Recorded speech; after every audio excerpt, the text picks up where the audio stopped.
What's up, fight fans? This is Kurt DeVille with Counterpunch Boxing News, and I have some new news concerning Danny Swift Garcia.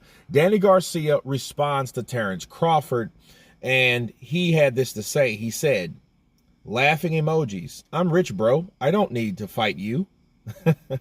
I've been making millions. Plus, I ain't trying to pay all those sanctioning fees. I can use some of that money to buy more real estate." Those are the words of Danny Garcia. Let me counterpunch. Well, first off,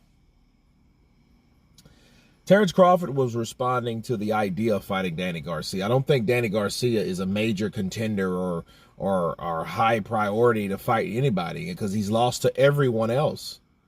Think about it. Danny Garcia, for all the top guys, when it comes to Thurman, when it comes to Porter, when it comes to Spence, you know what I mean? Like, he's lost all of those fights. All of those big fights at welterweight, he hasn't won.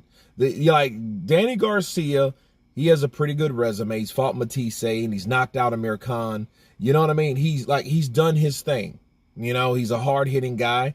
He's never been knocked out or knocked down with his 6 toes to his foot. I think it's his left foot. You know, the man has power and, you know, he's rich.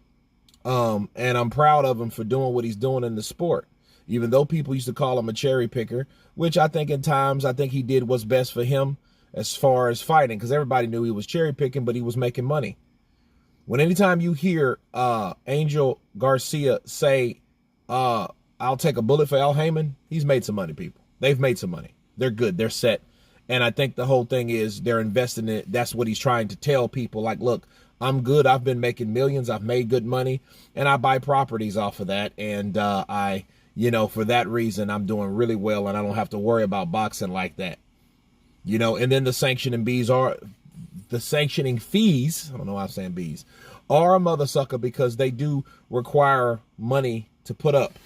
You have to pay for that shit. Okay. And I feel him on that. Like Danny Garcia, man, he's like, I don't want to pay all that, but he's implying that he would beat Terence Crawford. You know, saying that he has history and all that stuff, right? So I think if anything, I think Danny Garcia is just really just telling them like, dude, I don't give a shit. But I don't think anyone gives a shit about a Terence Crawford versus Danny Garcia fight. See, that fight would only be tolerated or entertainable if we didn't get the Terence Crawford Errol Spence fight. See, if there were steps that Terence Crawford had to go through or two to get to Errol Spence, I wouldn't have a problem with it. But he's already got everything at 147. You know, Danny Garcia's at 154. He's not at 147 no more. You know, so I don't see the relevance in it at all. But like Danny Garcia, yeah, I think he's doing good. And I don't think he's starving or anything like that. He ain't hungry because Danny Garcia did get paid. I think people need to remember that. But anyway, you guys tell me what you think of the response from Danny Swift Garcia to Terence Crawford. Of course, please subscribe. And you guys been Counterpunch. Peace.